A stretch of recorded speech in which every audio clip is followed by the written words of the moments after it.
భూ కబ్జా, ఎక్కడ చూడు భూ కబ్జా. ఈ భూమిని అంతా కబ్జా చేసి ఏం చేస్తారు? మనిషికి కావాల్సింది 6 అడుగుల నేల. ఆలోచించండి బాగా. ఈ భూమి శాశ్వతం కాదు, మనం శాశ్వతం కాదు.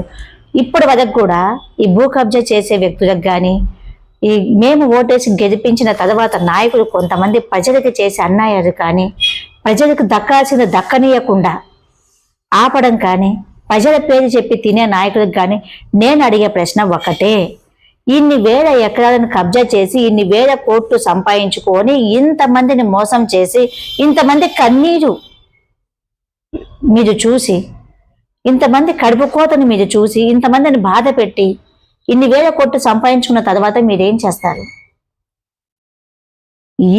ఏదో ఒక రోజు ఎప్పుడో ఒకసారి మనిషి పోవాల్సిందే. భూమికి శాశ్వతం కాదు. మీరు ఇంకొక విషయం గమనించినా లేదు, మనం సంపాదించే డబ్బుకు విలువ ఉంది కానీ మనకి విలువ లేదు అన్న సత్యాన్ని ఎవరు తెలుసుకుంటాడో చూద్దాం. మేమైతే తెలుసుకున్నాం. అందుకే కష్టపడి బ్రతుకుతూ ఎవరైతే అన్యాయం చేస్తున్నాడో వాడిని నిలదీసే ప్రయత్నమే ఈ సంఘం చేస్తుంది. ఆలోచించండి. మీకు ఇంకొక విషయం చెప్తున్నాను. ఎక్కడైతే శ్రీశక్తి సంఘం మీద భూ కబ్జాదారి సంగీత అని చెప్పి ముద్ర వేసినారో అక్కడ మళ్ళీ కబ్జా జరుగుతుంది.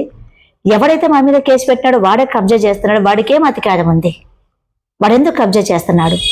ఎందుకు భూమిని దోసుకుంటున్నాడు? ఇవన్నీ కూడా బయట పెట్టే ప్రయత్నం చేస్తున్నాం.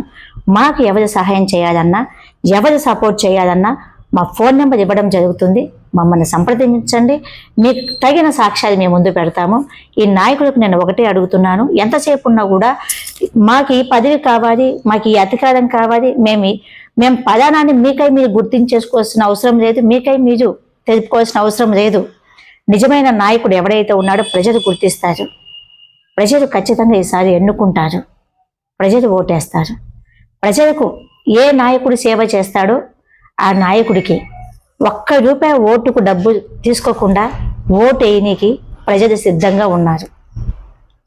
నాయకుడి మీద నిర్ణయించుకోండి ప్రజలకి ఏం చేద్దామనుకుంటున్నారో. మేమైతే మంచి చేద్దామనుకుంటున్నాం. మీ వంతు ఏం చేస్తారో మీ ఇష్టం.